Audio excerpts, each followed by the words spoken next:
Jadi ya itu semalam kebingungan karena sendirian, terus bingung lampu kok mati semua, tak ceklek stop kontaknya nggak hidup rupanya.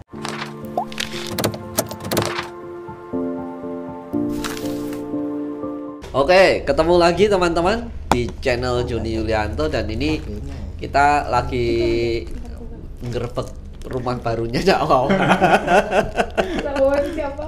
Cak Wawa itu siapa? Nah, yang belum kenal Cak Wawa silahkan tengok konten-konten saya sebelumnya ya. Itu ada banyak wawancara dengan Cak Wawa. Kalau di sini yang belum pernah masuk itu Ilma ya? Iya. Halo, orang baru di sini. Newcomer Newcomer, yes. Kalau yang lain Syarif, Berti itu sudah semua ya. Nah, jadi kita lagi mumpung pada ngumpul di Jakarta, terus nengokin rumahnya Cak Wawa. Yang lain nggak boleh ini ya. Yang lain Nengokinnya rumah Cak Wawa, bukan Cak Wawanya yang ditengok. Yang ditengok rumahnya. Cak, gimana Cak rasanya tinggal di apartemen? Mention ya. Rasanya gimana ya? Pegang mic Cak, pegang mic. Iya, udah sendirian.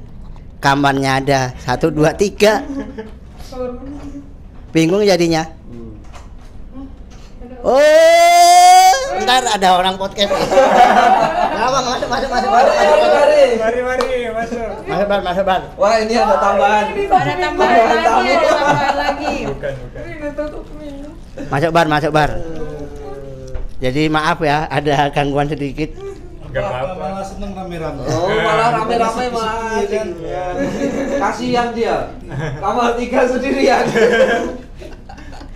Jadi ya itu semalam kebingungan karena sendirian, terus bingung lampu kok mati semua, tak ceklek stop kontaknya nggak hidup rupanya si keringnya belum dihidupin. Jadi kan ini baru malam kedua ini tinggal di sini, makanya agak excited begitu. Iya ya, kebayang Cak Wawa yang biasanya tidur di tikar gitu.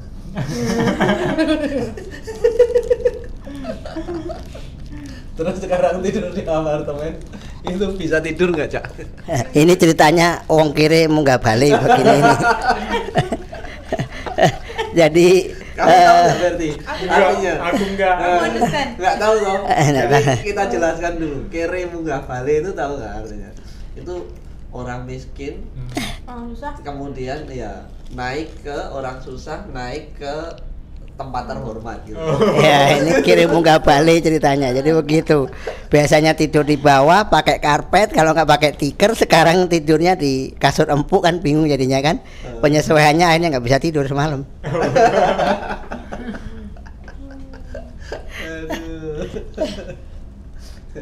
Nah, by the way, Cak Wawa kan barusan resmi lolos sebagai anggota Komnas HAM, Komisi Nasional Hak Asasi Manusia.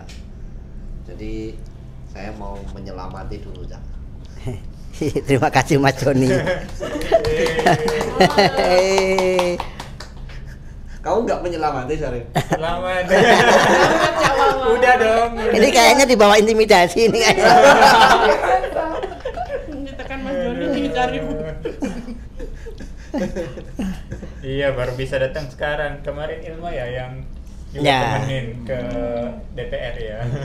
Iya, pas pengesahan sayangnya teman-teman nggak ada yang hadir ya. Padahal ada kesempatan untuk hadir itu. Boleh.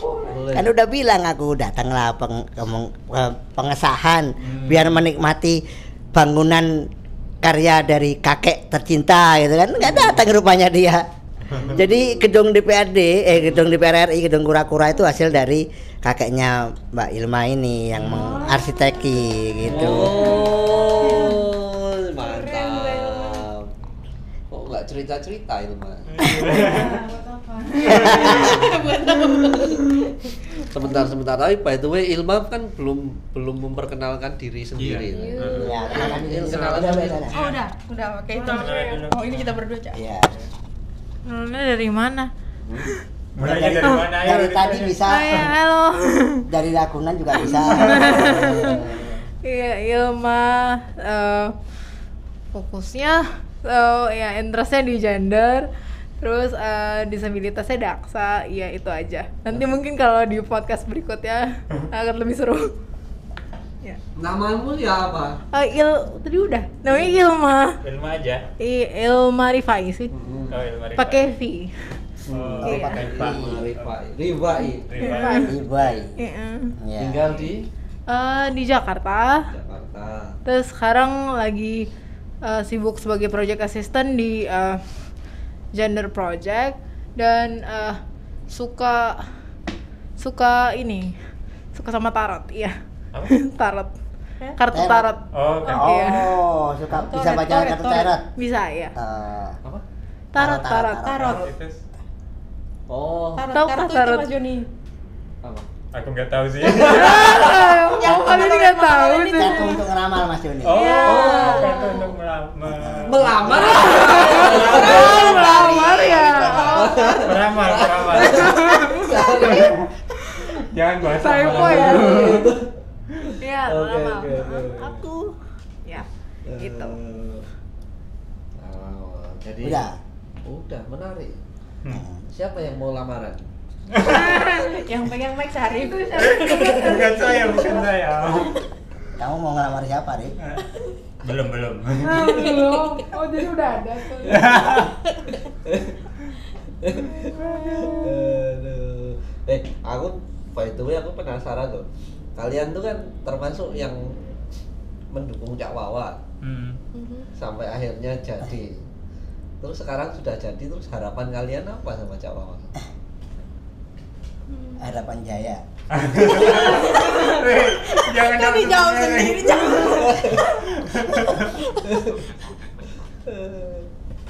Berharap apa sama Cak Wawa setelah jadi? Tetap lurus aja sih. Loh, tapi saya udah miring loh gimana? Apa tujuannya? Harus kau ngomong tetap lurus lah. Perasaan dari dulu aku miring. Terus dikatakan lurus itu dari mana? Aduh. Tetap bersama gerakan disabilitas. Iya. Jangan berubah ya, jangan Berubah, Cak. Berubah sekarang ya. Berubah tinggal di apartemen. Itu kan namanya upgrade. Oh, upgrade ya. Iya. Tapi jiwanya belum berubah. Oh, insya Ya, Allah. amin. Oh beda ya, jadi beda ya antara berubah sama upgrade itu ya? Beda. Apa gimana Ilmu? Berubah dengan Kalau aku sih, Sama sih. kalau aku nggak mungkin berubah ya, karena Iya. aku bukannya kesatria baja hitam, jadi nggak mungkin berubah. Iya, bukan Jadi tetap Ranger ya. begini. Kalau kesatria baja hitam kan berubah kan begitu. Itu udah. Iya. Jadi cuma itu harapannya, jangan berubah gitu. Apalagi ya? Nona Betty, ayo jauh-jauh dari NTT nih. harus ngomong. Berarti apa? Cak Wawa semoga bisa menyebarkan virus-virus inklusi disabilitas di teman-teman komisioner yang lain. Kan itu kan dari berbagai daerah juga kan, Cak. Jadi Ya. impact-nya bisa lebih besar. Siap. Amin.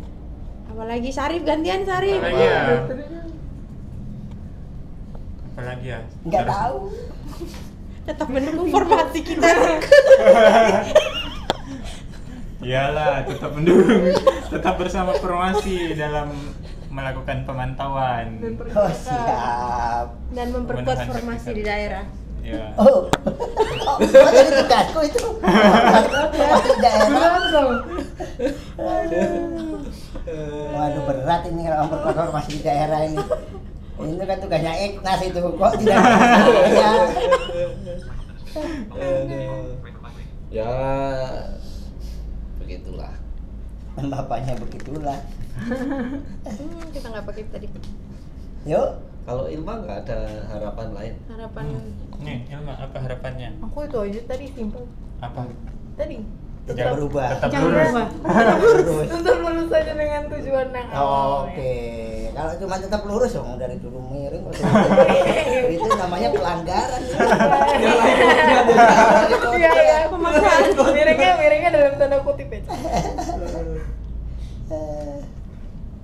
Nah, tapi aku penasaran ya. Tadi soal Ilman tadi kan ngomong soal perubahan, ya. Jangan berubah. Oh, itu bukan aku. Iya tuh kan, jangan berubah gitu. Sarip. Melamar. Oh.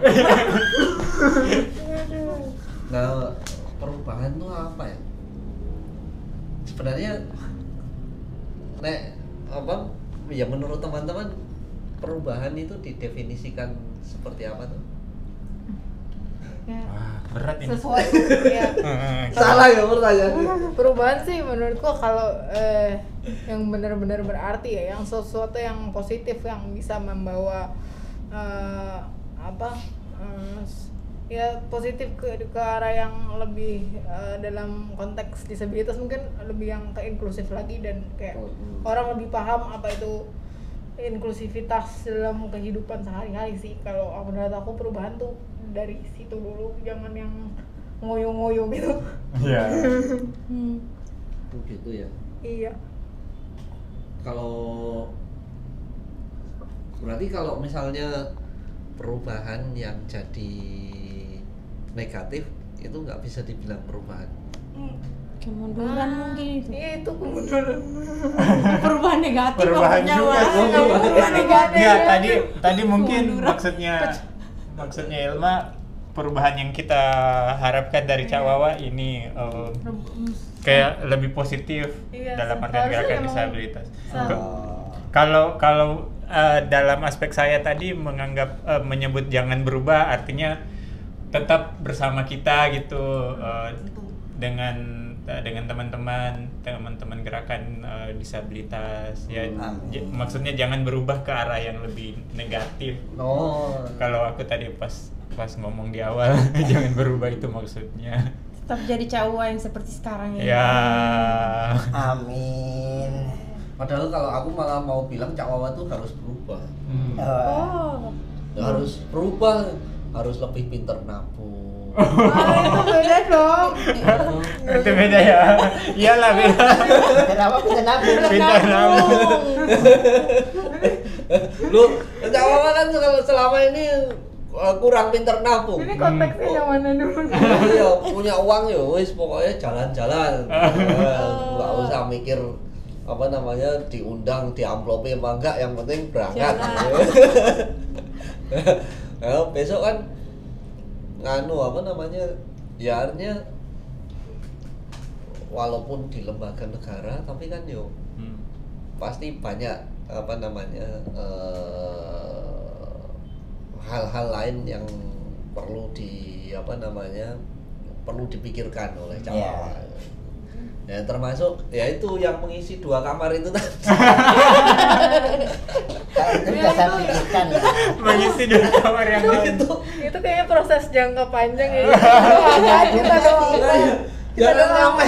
Jangan sampai pensiun di Komnas HAM tabungannya nggak punya. Kalau itu enggak sih, jangka panjang ya.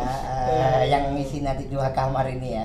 Asik. Udah ada rencana sih dalam waktu Amin.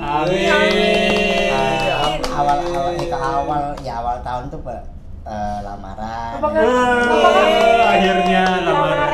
kita diundang ya? Kenapa tadi Sarif ngomong lamar? Iya. Kalau lamarannya enggak lah, nanti acara ininya ya. Insya Allah sih tak undang. Asik. Jadi kita kesini lagi ya. Mungkin udah nggak di sini ya. Jadi mau rencana mau pindah lah cari rumah. Terus nanti habis ini paling bulan atau 2 bulan lagi mau beli motor lah, buat motor roda 3 lah biar bisa kemana-mana.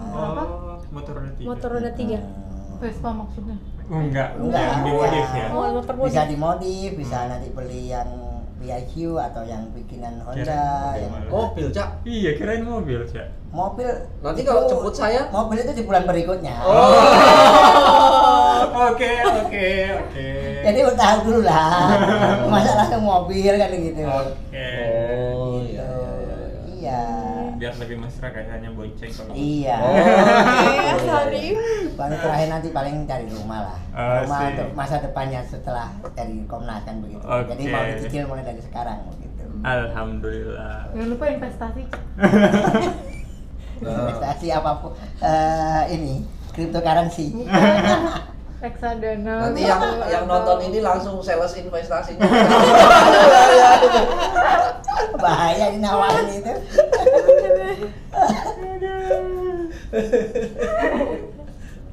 Ya itu pertama nabung berarti.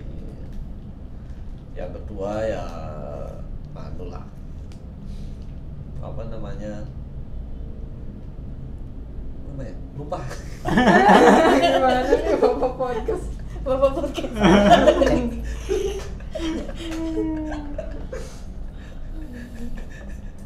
Gantian yang jadi host gantian.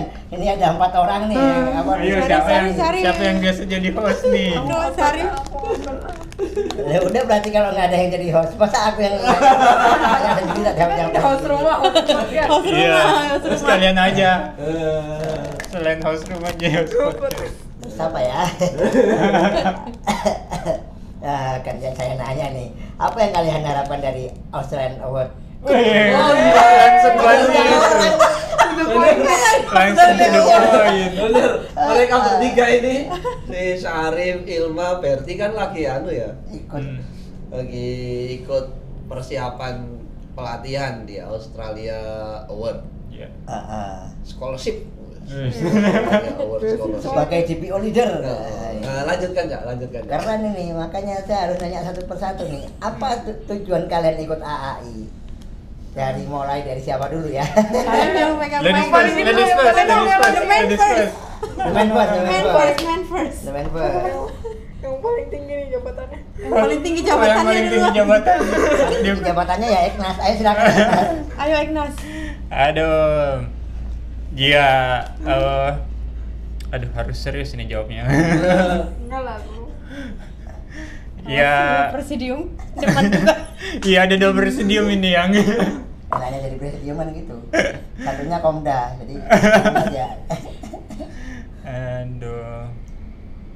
Ya pertama tentu ingin mengupgrade pengetahuan terkait dengan isu disabilitas. Kebetulan peluangnya ada dibuka oleh Australia Awards Indonesia untuk belajar di Australia nantinya selama 16 hari ya di University of Sydney. Jadinya serius banget ya.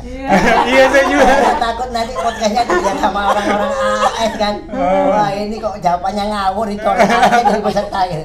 Ini nggak di briefing dulu. Ya sama apa ya, harapan berikutnya mungkin memperluas jejaring, karena di dalam proses ini kan kita bukan hanya dari DPO tapi malah kebanyakan juga ya dari dari organisasi pemerintah ya, Kementerian Bappenas, kemudian kita ada juga Kementerian Keuangan ternyata. Kemensos. Iya. Bappenas Mbak Nisa. Ternyata Kemensos ada satu. Mbak Nisa berangkat. Iya. Jadi ada Bappenas, ada Kementerian Hukum dan Ada HAM, Kementerian Keuangan. dan Kementerian Ada Keuangan. Pan RB. Ada Pan RB ya, Iya. Pan RB juga, Komnas Disabilitas juga. Ada Bapeda juga ya, Bapeda dari NTT. Bapak dan Jadi NTT. ya asiknya tuh karena pertama bisa memperluas jaring itu dan bisa saling share informasi pengetahuan terkait dengan praktek baik yang teman-teman instansi lain lakukan ya, terkait. Serius sekali. Makanya itu. Mas mau kemana? Mau kemana? Cuci tangan. saya soalnya serius orangnya. Serius sekali kayaknya. Ya, aduh. Lanjut jawab deh Kak Berti. Sebentar dulu belum Oh, selesai. belum aduh. Jawa belum puas dengan jawabannya. Ayo. Kamu begitu yakin kamu dapat ilmu apa yang kamu dapatkan dari Australian Award itu? Aduh berat ini. Kok katanya Jawab tadi Ignas dapat semangat. tambahan ilmu, dapat tambahan jaringan. Ilmu apa? Kamu yakin Australia sebagai negara yang punya Pertanyaan pemenuhan bahaya. hak disabilitas yang paling bagus di dunia atau bagaimana? Kalau yang paling bagus mungkin relatif ya, dari sudut mana aja kita menilainya, tapi setidaknya kita bisa tahu bagaimana pemerintah sana mengakomodir warganya yang disabilitas. Dan juga kalau di informasi yang kita dapat, kita juga bakal diberitahukan soal sistem social protection ya yang berlaku di sana. Apa sih namanya? NDIS ya. Iya, NDIS. Jadi kita bisa belajar bagaimana pemerintah Australia melindungi warganya yang disabilitas. Ya, serius lagi nih. Yakin itu bukannya ke Australia pengen jalan-jalan. Karena yang saya tangkap, karena saya juga alumni Southcoast. Ketika ditanya ngapain daftar ini, pengen jalan-jalan ke Australia. Itu bonus ya? Iya. Itu bonus. Oh, itu bonus. Bukan tujuan utama. Kursus kita serius loh, Cak. Tadi aja nggak bisa main handphone waktu di dalam, nggak bisa nyambi. Ya kursusnya serius. Saya juga dapat kursus yang serius, nggak bisa ngapa-ngapain, bahkan walaupun online harus nyalain kamera gitu kan. Sama gitu. Nah sekarang kalau Ilma tujuannya apa? Ikut beasiswa Australia. Jadi tujuannya sih sama ya, untuk mendapatkan jejaring. Selain itu juga belajar tentang asuransi yang ada di IAS itu, gimana cara mereka mengakomodasi disabilitas, karena di Indonesia kan asuransi masih masih diskriminatif. Terus tujuanku juga karena aku selain di formasi juga ada organisasi lain, maksudnya komunitas lain, kayak ada yang transpuan kah, atau ya pokoknya trans dan marginal, kelompok marginal lain gitu. Aku pengen ilmu yang aku dapat aku share ke mereka supaya mereka tahu, oh kalau misalnya ada teman yang satu komunitas yang mempunyai disabilitas, oh gini nih kita cara membela mereka, dalam artian gimana cara membuat orang aware tentang disability awareness dan segala macam, termasuk policy-policynya gitu. Iya sih. Serius banget. Iya, emang serius. Nah, emang kemarin kan waktu ngisi apply itu kan ada terkait project yang akan dilakukan pasca Southcoast ini. Nah, Ilma mau mengerjakan project apa? Iya, aku kan yang dari lo ini jadi serius. Kamu juga nanyanya serius. Kan biar tahu kan, biar pemirsa tahu, oh enak banget mereka berangkat ke Australia. Terus kalau pulang nggak ngapa-ngapain, buang aja ke Australia, nggak usah balik. Gue nggak apa-apa ya, aku kalau dibawa ke Australia nggak usah balik. Nah, jadi tujuanku itu kalau habis pulang kan aku punya jejaring ini, selain aku share ke formasi, aku juga share ke misalkan Jakarta Feminis atau Sanggar Suara gitu ya. Dari kayak aku bikin karena aku mobilitasnya kurang, karena pakai kursi roda dan ya mobilitasnya kurang aja kan.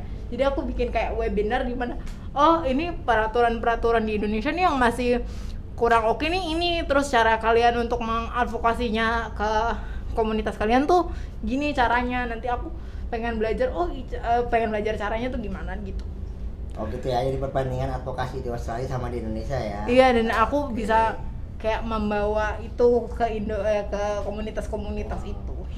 Wow. Jauh-jauh kursus di Australia, pulang-pulang cuma mau bikin webinar. Iya, karena aku mau males, aku kan nggak bisa yang bikin yang gede-gede banget ya, jadi yang sudah pasti terlaksana aja gitu. Nggak ada langkah advokasi, hanya melalui webinar doang? Nggak ada sih, tapi itu kan nanti bakal diomongin lagi dengan yang bertiga ini.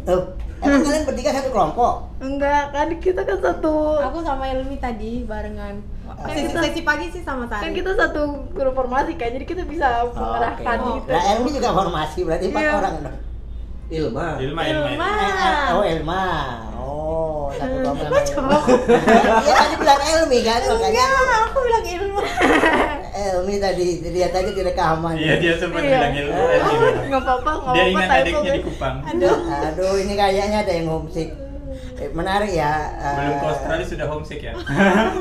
Nah, pertanyaannya sekarang berpindah ke Nona Berti. Ada ini mic-nya, speaker, kan? ada mic. Oke. Ini lucu ya. Tadi ada yang bilang mudiknya ke Australia itu kan. Berarti orang Australia. Enggak, itu bukan aku, kan teman-teman yang bilang. Oh gitu. Oh, alumni ya. Alumni apa? Apa sih yang dirasakan ketika jadi alumni Australian Award dan kemudian sekarang apply di short course-nya? Perbedaannya di mana? Terus ada kebanggaan tersendiri nggak ketika ikut di short course ini? Jadi Cak, waktu lolos sebagai alumni yang pertama kali itu, aku terus terang memang justru merasa pulang tuh nggak tahu apa-apa karena aku kehilangan pengetahuan tentang apa yang terjadi di Indonesia selama 2 tahun itu ya, Cak. Terus kan itu konteks daerahnya kan cuman NTT. Aku nggak ada jaringan yang ke mana? Yang ke nasional tuh apa, nggak tahu. Jadi skopnya hanya tahu NTT tuh organisasi difabel NTT. Tetapi ketika pulang, yang dibanggakan itu yang waktu terlibat masuk di grup itu kan, Webkusi. Masuk Webkusi, terus waktu itu ada webinar yang apa yang pertama kali itu ya Mas Joni ya? Yang kenalan sama Mbak Lia, Mbak Mila, Mbak Nila. Yang aku jadi kontak person itu. Yang launching assessment ya, launching assessment ya, launching assessment itu ternyata waktu kerja itu kok menyenangkan sekali, saling support. Terus aku juga alumni loh, jadi ternyata kalau alumni Australia Award itu langsung membackup aku yang baru pulang sekolah yang nggak tahu apa-apa itu, jadi disupport di situ. Terus perbedaannya kalau yang di sini kalau yang sebelumnya itu kan pengen tahu tentang teorinya apa karena lebih berangkat dari praktek-praktek kan, Cak. Terus kalau ini kemarin kenapa apply itu juga karena lihat ini arahnya mau kemana, karena itu lebih spesifik ada penyebutan formasi disabilitasnya, terus tentang rencana aksi itu. Jadi aku merasa itu sesuai sekali dengan yang lagi aku kerjakan. Makanya kemarin ditanyain setelah pulang mau ngapain, aku lebih jawaban spesifik, pengennya buat dan dorong Kabupaten Rotendao dan Kabupaten Kupang itu punya RADPD di kabupatennya, jadinya bisa menolong banyak orang kalau punya rencana aksi daerah itu sih, Cak. Jadinya aku itu wawancara Berti itu nggak enak banget ya. Kenapa? Karena Berti ini sainganku dulu ketika aku di long term. Aku nggak merasa kalau aku pesaingmu, Cak. saingan di mana, Cak? Dia yang lolos kan, aku kan alumni ELTA terus ikut daftar juga kan. Nah, rupanya dia yang lolos nih sampingku nih. Aduh, Cak. Sementara di kelompokku yang NTB kayak Karim nggak ngelamar, kemudian Siska nggak ngelamar, jadi kawan-kawan nilai IELTS-nya bagus-bagus tapi nggak ada yang ngelamar di AAS. Sementara kita ini yang berbes milih cari nilai di AAS, ngelamar tiba-tiba yang dia dapat NTT. Aku ada jawaban dari email nggak masuk di KPA, masuknya di seleksi Pulau Jawa yang harus dapat nilai IELTS 7 ya, band skornya 7.0 itu. Iya, waduh enak banget. Jadi ceritanya mau pembalasan. Bisa jadi Curcol ya, Kak. Aku baru tahu. Setelah sekian lama baru dibongkar ya. Kayak gitu, makanya teman-teman pada heran kok nggak lolos. Tak tunjukin emailku. Nah, berat kalau ikut seleksi Jawa. Aku juga waktu itu juga nggak ngebayangin akan lolos sih, Cak. Karena sainganku, karena aku kan berjuangnya dari bawah nih, dari ELTA yang nilai bahasa Inggrisku nggak bagus.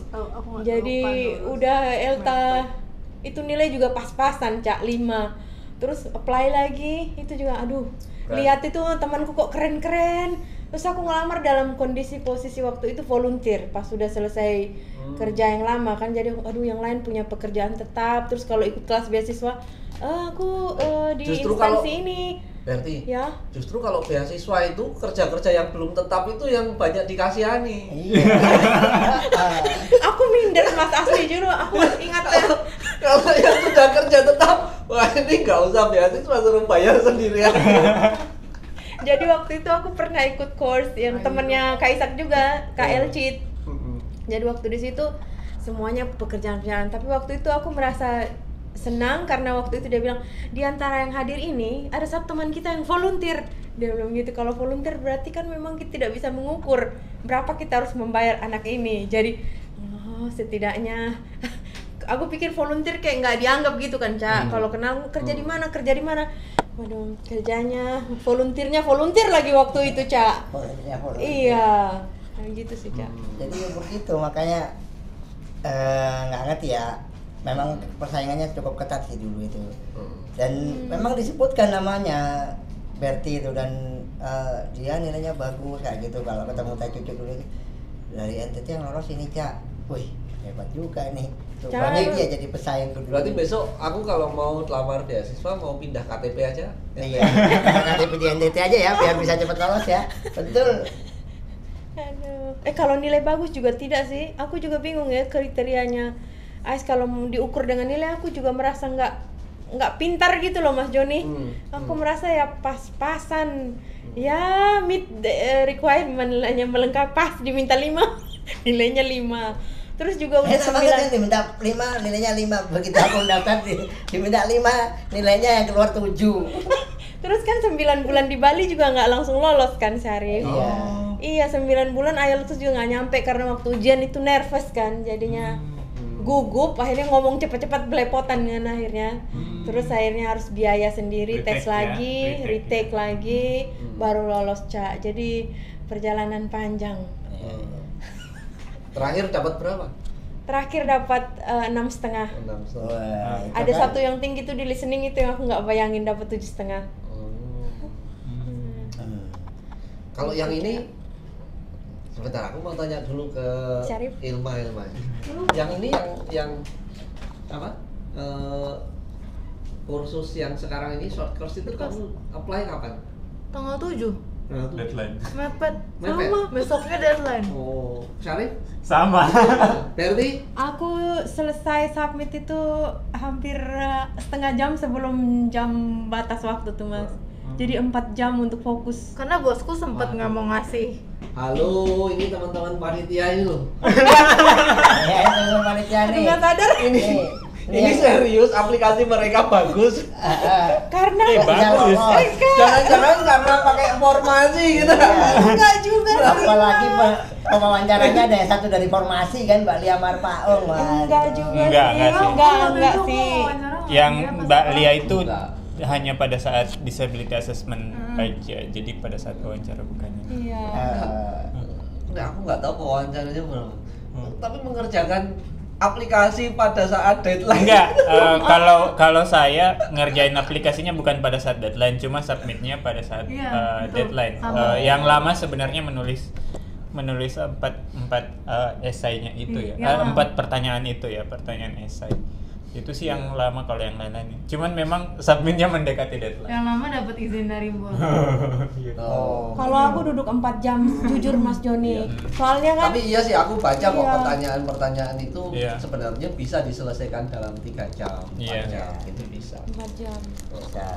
Karena waktu itu kan sayang kalau tidak lamar, padahal kan udah dicolek awalnya tuh di grup formasi. Aku malu, cowok bilang, Berti lamar. Terus aku takut juga, ini sudah sekolah, lamar lagi, sekolah lagi. Terus sudah kasih yang lain, jadi dibagikan di grup. Tapi kalau habis ini kamu masih lamar lagi itu benar-benar keterlaluan. Cukup 2 kali aja, jangan 3 kali. Iya cukup udah Mas. Kalau mau ya sekolah yang long term aja nanti. Kalau mau lamar lagi ya S3 gitu loh. Iya. Habis ini. Atau kalau nggak master 1 kali lagi. Jangan ikut-ikutan saya, nggak boleh. Oh, boleh dong. Jangan ikut-ikutan Pak Harto tuh. Tapi kalaupun master 1 kali lagi ya jangan di Australia lah. Iya, mau ke negara lain sih. Chevening. AS. Iya, ada yang mau belot ke Chevening nih. Kan itu setahun kan, Kak? Iya. Oke. Ya. Ada lagi? Udah bahas beasiswa, bahas yang lain lagi. Kembali ke Cak Wawa. Apa yang mau ditanyakan? Kalian mau tanya-tanya ke Cak Wawa nggak? Jadi nanti setelah ini prosesnya gimana nih, Cak? Besok udah mau mulai masuk kantor atau gimana? Besok belum. besok Gimana, masih Cak? rapat biasa jam 1 persiapan sertijab. Lama ya prosesnya. Botol. Sertijabnya hari Jumat Ini gelasku tuh. Iya. Oh. tanggal 11 jam 2 siang. Itu akunya nggak pas guys. Baru mulai kerja hari Senin Senin tanggal 14. 14. dan itu langsung bukan sertijab ya, itu langsung paripurna. Rapat paripurna maksudnya. Rapat paripurna. Rapat paripurna komisi. Mulai pembagian tugas, siapa yang Ah. jadi wakil ketua, pemilihan ketua baru lagi kan begitu. Oh. Begitu terus atau penetapan ketua, baru pemilihan wakil ketua satu, wakil ketua internal dan wakil ketua eksternal. Baru pembagian, ini mau masuk di divisi pemantauan, ini masuk di divisi pendidikan, atau ini masuk di divisi yang lainnya kan begitu. Nah itu dari 9 orang nanti menentukan di situ. Nah yang jelas tugasnya akan cukup berat di periode sekarang ini, apalagi untuk ngomong isu disabilitas saya harus bisa bukan mengalahkan isu yang lain ya, karena kita memang sama-sama penting. sama-sama penting kan, dan kita harus masukin isu disabilitas dimanapun begitu. Tetapi satu hal, teman-teman komisioner sudah sepakat bahwa ini harus ada disability mainstreaming di sini. Yes. Begitu. Wih. Awalnya saya Semangat, membuka persoalan tadi Ilma bicara jaminan sosial ya, asuransi. Itu yang saya buka bahwa tidak ada satupun asuransi yang bisa mau menerima teman-teman difabel. Rupanya para komisioner kaget, masa kayak begitu? Iya, tak ceritain bahwa ini adalah angka kerugian bagi penyelenggara asuransi kan begitu. Akhirnya mereka ini patut diperjuangkan. Nah itu dari situ aja teman-teman mencoba untuk kayaknya perlu memang untuk ada disability mainstreaming ya, baik kepada komisioner maupun kepada staf. Gitu. Walaupun di situ ada Dendi, ada teman-teman difabel yang lainnya. Oh iya, Dendi. Ini harus dibongkar lagi gitu pemahamannya teman-teman. Dendi dia netra. Dia netra, Brawijaya. dia alumni UP juga. Iya. Di Komnas HAM. Iya. Di Komnas HAM. Di Komnas HAM itu yang Saya siap nanti melatih Komnas HAM. siap. Sama-sama. Formasi. Siap menemani Mas Joni. Kami siap itu Mas Joni. Itu siap-siap aja. Aduh ngekor aja kita bertiga. Gak ada beres-beres. di Komnas itu yang staf itu tunanetra semua loh. Oh iya. Ada 3 atau 4 orang. Daksa Satunya nggak ada, aku mau Sulawesi. dong nyoba. Tapi anak sastra mana masuk ya? Bukan masalah dasar nggak ada, mungkin teman-teman nggak daftar gitu loh. Tapi sastra nggak masuk ya? Kan harus hukum ya? Enggak juga. Hah? Enggak juga. Harus hukum. Karena kalau ngomong konvensi, anak-anak sastra dibutuhkan terutama sastra Inggris. Iya kan, penerjemahan konvensi terkait HAM. Anak sastra Inggris yang ini, atau membuat UPR itu anak sastra Inggris. Inggris kok kita bukan sastra Inggris. Tapi memang itu ngomong-ngomong asuransi yo, tapi memang bener loh. Iya. Jadi dan bukan hanya sekedar bukan hanya soal apa namanya, kalau difabel itu di asuransi itu enggak setara. Kalau kita bayar asuransi itu diterima. Iya. Tapi Iya. hak kita sebagai pemegang polis itu dikurangi. Betul deh. Jadi itu lucunya. Kita bayar diterima dan bayarnya nggak didiskon, tapi Iya. haknya sebagai pemegang polis itu dikurangi. Diskon. Iya. Iya. Jadi sih, kan mending kalau misalnya kami nggak mau tanggung kamu karena kamu difabel, jadi kamu nggak usah daftar sekalian gitu loh. Nah kalau ini nggak daftar ya kita diterima, bayaran kita bayar preminya itu ya sama hitungannya, tapi hak kita sebagai pemegang polis itu dikurangi. Dan kebanyakan dari teman-teman yang berasuransi di swasta itu nggak tahu. Kalau aku sendiri pernah swasta ya, itu lumayan internasional juga dan itu aku ditolak. Karena aku kan dari awal kan memang disabilitasnya ini cerebral palsy, jadi memang dari lahir kan. Jadi kalau alasan mereka tuh karena emang apa tuh disabilitasku dari lahir dan mereka nggak mau cover itu gitu. Ditolak ya? Bener ditolak sih, tapi yang sekarang ada nih satu yang menerima, tapi ya cuma untuk yang ya ada juga yang menerima tetapi nggak tahu, jadi kayak emang harus nyari agennya yang benar-benar mau memperjuangkan kita gitu. Nah itu ya. Nah itu artinya kan memang apa ya, memang beda banget gitu. Terus nggak ada peran negara di situ. Semuanya ya diserahkan kepada pasar gitu. Gimana asuransi mau ngatur sendiri. Kalau nasabahnya pinter ya mereka akan milih-milih yang bagus. Kalau nasabahnya nggak pinter ya udah asal jadi. Nah, belum lagi sales yang yang memanfaatkan ketidakcerdasan konsumen itu lebih parah lagi gitu kan. Asal mau ikut aja, asal mau ini, dia nggak tahu kalau nggak dijelaskan bahwa haknya akan terkurangi karena dia difabel dan seterusnya. Itu perjuanganmu, Cak. Iya, perjuangan itu. Ayo, Cak. Jadi awal munculnya itu kan ketika teman-teman membahas bahwa nanti kita komisioner akan mendapatkan akan mendapatkan asuransi begitu kan. Asuransi apa? Askrindo gitu kan. Terus aku bilang asik dapat asuransi. Loh kenapa emangnya? Ya kalau asuransi di luar BPJS itu sangat bagus sekali bagi kami yang kelompok difabel, karena memang tidak akan ada yang satu perusahaan pun yang berani menerima kami. Mendaftar oke, tapi ya dalam konteks terus kemudian jaminannya itu juga pasti nggak akan diberikan karena kita dianggap melakukan mengalukan kerugian bagi perusahaan asuransi. Oh begitu, iya. Berarti ya harus diperjuangkan bareng-bareng. Nah, itu yang terlontar dari teman-teman di komisioner waktu itu pasca pengesahan. Makanya ini juga menjadi perjuangan yang cukup panjang gitu kan. Itu yang di ini. Terus kemudian kalau ngomong tugas kita berikutnya adalah bagaimana perlindungan pembela HAM ya. Bagaimana perlindungan pembela HAM yang inklusif disabilitas misalnya. Karena memang teman-teman sepakat kalau memang harus ada mekanisme pengaturan pembela HAM begitu. Cuman mereka juga nggak seberapa paham bagaimana yang inklusif disabilitas. Bahkan kemarin semalam aja diskusi kita, bukan perdebatan, diskusi kita terkait perda bantuan hukum Papua. Teman-teman udah baca semua nggak perda bantuan hukum?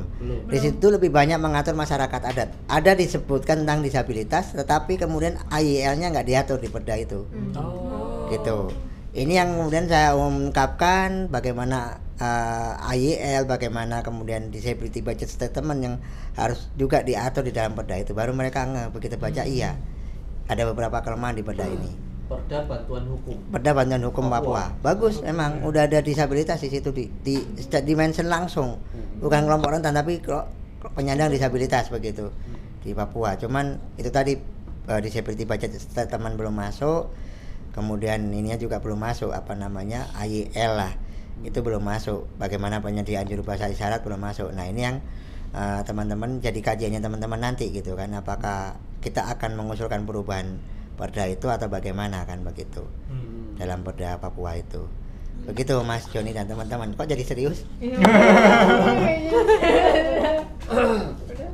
Wah, ini aku mau tanya jadinya tadi kan sudah ngomong hal-hal yang akan jadi tugas prioritasnya Cak Wawa gitu. Cak, teman-teman ini kan tetap serius. Selalu serius. Gimana mau nggak serius? Ya gimana mau nggak serius? Iya. Lanjut. Lanjut Mas, lanjut. Iya, jadi maksudnya gini. Ini kan teman-teman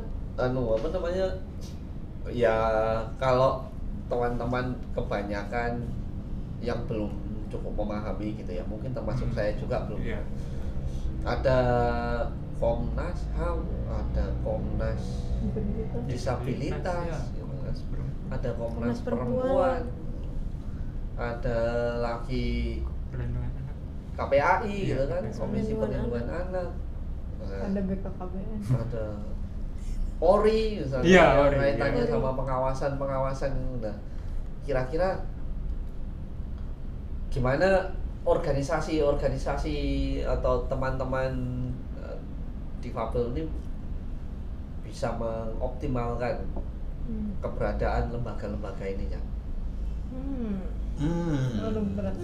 Kok jadi berat gitu? Udah serius, sudah berat gitu kan?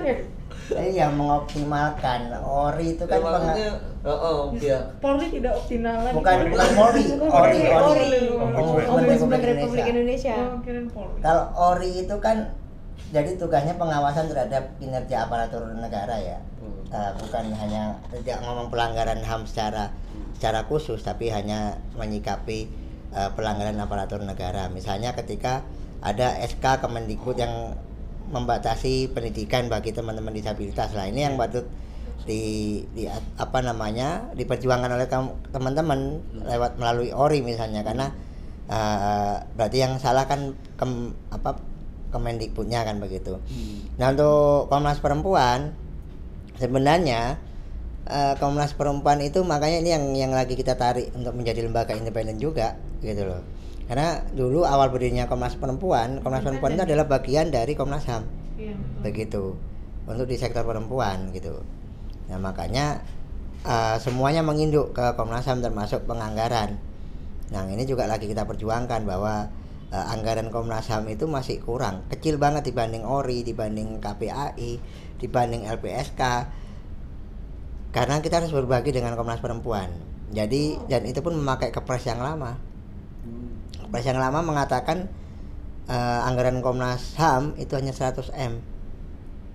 21M dipotong untuk Komnas Perempuan, sisanya untuk Komnas HAM. Sementara wilayah jangkauan kita luas ya. Bukan berarti terus kemudian kok masih ngomongin anggaran kan, Mbak? Nggak begitu juga, karena memang kita melihat dari tingkat kesejahteraan pegawai yang kurang lah kan begitu. Kedua, ketika kita misalnya kayak ada kasus di Papua yang kemudian membutuhkan biaya cukup banyak, juga akan kesusahan kan begitu, karena memang banyak kasus yang nggak tertangani gara-gara keterbatasan anggaran. Untuk misalnya memberangkatkan satu orang komisioner aja susah kan begitu. Akhirnya banyak yang terhambat di itu. Makanya di tahun anggaran berikutnya sih teman-teman di Komnas HAM akan memperjuangkan itu, memperjuangkan adanya peningkatan kesejahteraan pegawai, kemudian menata restrukturisasi kembali ke Komnas HAM begitu, agar menjadi lembaga yang yang terengginas ya, kemudian bernas dan cukup berwibawa begitu, Mas Joni. Jadi masing-masing punya kamar sendiri-sendiri. Punya kamar sendiri-sendiri. Peran masing-masing. Iya, tapi cita-cita Komnas HAM adalah menyatukan mereka dalam satu gerakan yang sama dalam upaya perlindungan pembela HAM. Makanya nanti akan ada mekanisme perlindungan pembela HAM yang ini melibatkan semua lembaga NHRI ya, National Human Rights Institution di Indonesia, termasuk ada KND nanti dilibatkan, ada KPAI dan termasuk LPSK lah. Itu yang semua akan kita libatkan, dan kemudian bagaimana teman-teman di daerah itu juga akan memperoleh perlakuan yang sama dalam konteks ketika ada laporan. Jadi harus ada sistem rujukan yang cepat, responsif. Itu yang akan dibangun bersama-sama, dan mungkin akan kita awali dengan Komnas Perempuan ya, karena Komnas Perempuan kan tetangga sebelah di belakang kan, dia yang tiap hari ketemu sama kita gitu. Terima kasih. Ada yang belum pernah ke kantor Komnas HAM? Belum pernah. Oh, baru di Komnas Perempuan yang sudah. Aku kalau kantor-kantor Komnas belum pernah ada sama sekali yang pernah kukunjungi. Jadi mungkin nanti bisa jadi ke Komnas HAM nih yang pertama kan. Iya. Boleh. Bisa main ke Komnas HAM ya. Komnas HAM punya 2 kantor. Oh, 2 kantor, Cak. Teman-teman kan tahu ya 1 kantor. Kita punya 2 kantor. Satunya di Plaza Hayam Buruk. Nah, itu akan konsentrasi ke Litbang kalau di Hayam Buruk. Yang satunya di Latu Hari-Hari yang biasanya teman-teman ini ya. Cuman itu gedungnya masih minjem yang di Latu Hari-Hari. Minjem ke Badan Sandi Negara ya. Nah, ini yang lagi kita perjuangkan agar Komnas Perempuan dan Komnas HAM punya kantor yang lebih luas dan lebih enak untuk 2 lembaga ini, karena hari ini sangat kecil sementara dengan jumlah pegawai yang lumayan cukup banyak ya. Di Komnas HAM aja ada 70 orang 70 dari orang. data itu, iya. Dan butuh ruangan yang besar. Jadi bayangkan kalau Syarif nanti masuk ke ruangan saya, paling dibandingkan kamarnya Syarif masih lebih lebar kamar Syarif. Kamar komisioner begitu. Makanya ini perlu perjuangan cukup panjang. Saya kemarin sudah sempat ke kantor Perdik yang baru, Cak. Kamar Syarif itu besar, ada tempat tidur, ada meja kerja di dalam, ada sofa, ber-AC. Walah. Jadi bayangkan saja kemudian Ini udah berlebihan. kamar mandi itu di dalam ya Syarif? Di dalam ya. Kamar mandi di dalam, nah, kan? Berarti nggak berlebihan. Itu bayangkan, jadi kurang lebih kamarnya Syarif itu 6 kali 9 meter. Wah, Sari bisa main bola. Kalah dong ini. Kalah dong tempat tinggal saya ini. Enggak. Besar Itu sekali.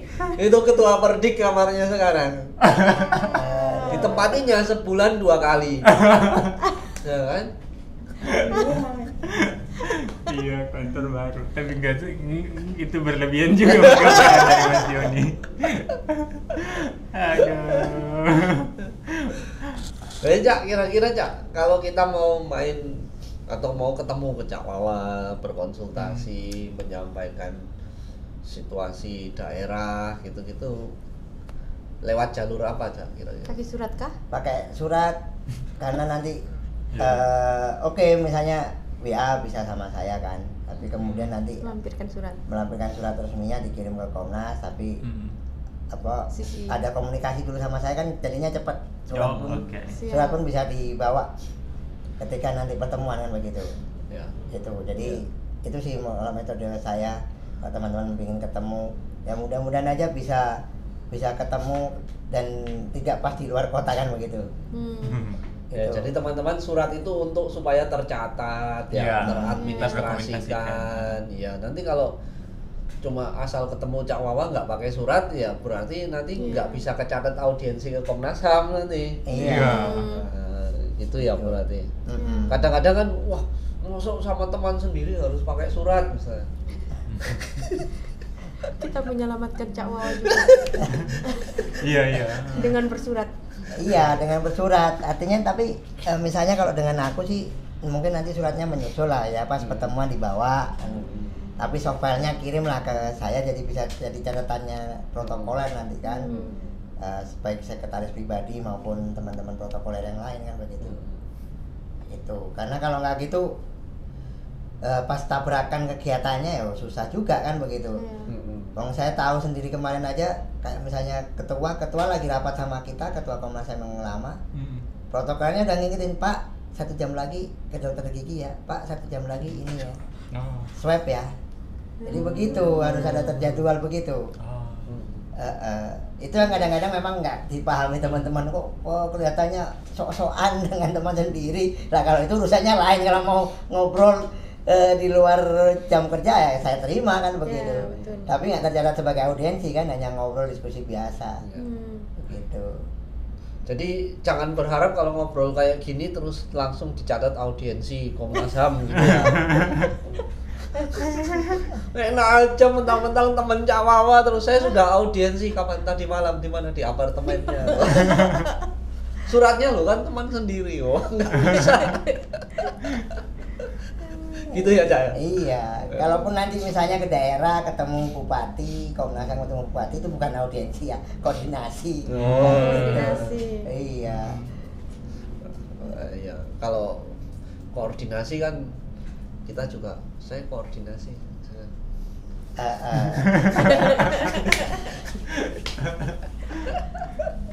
Karena bahasa-bahasa audiens itu kan bahasa-bahasa subordinat itu. Iya, iya. Nah, ada lagi teman-teman untuk Cak Wawa?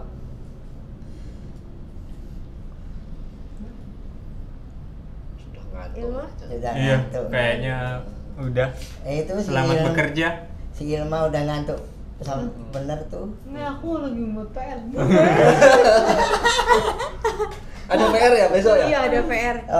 Oke. Bikin presentasi. Enggak, memperkenalkan diri, Enggak profil, buat bikin profil.